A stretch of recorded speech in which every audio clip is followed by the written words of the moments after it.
घाटवा कोयजन बाजन बाजा बजावाइब हो।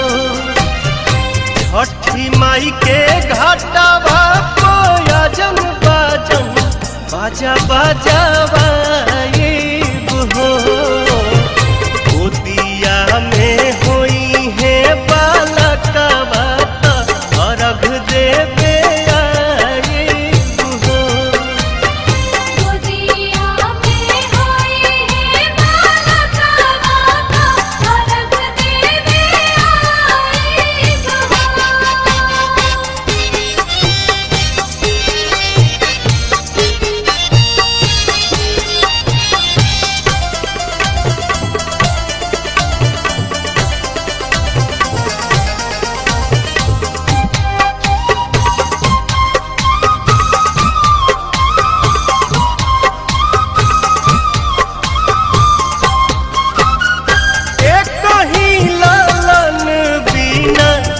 छने मनवा सुन सहन लागे हमरो घरवा अंगनवा।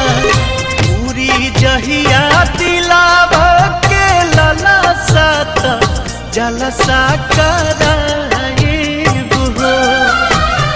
पूरी जहिया दिलावा के लला सात जलसा कराइब हो। गोदिया में होई है बालकवा खुशी भरावाइब हो।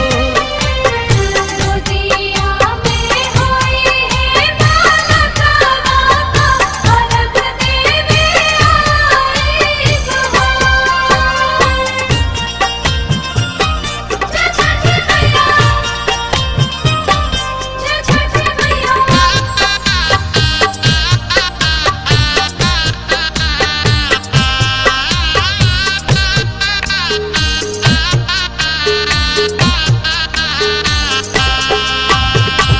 मनवा में आस लेके रोवेले बझनिया।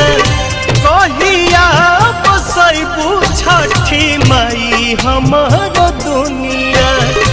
ऐसन सुनर फल पाइब त सूरज गोहराइब हो। ऐसन सुनर फल पाइब त सूरज गोहराइब हो। अरुण पवन के बोलाइब गीतिया गवाइब हो। गोदिया में होई है बालकवा अर्घ देवे आइब हो। छठी माई के घाटवा कोयजन बाजन बाजा बजावाइब हो। छठी माई के घाटवा कोयजन बाजन बाजा बजा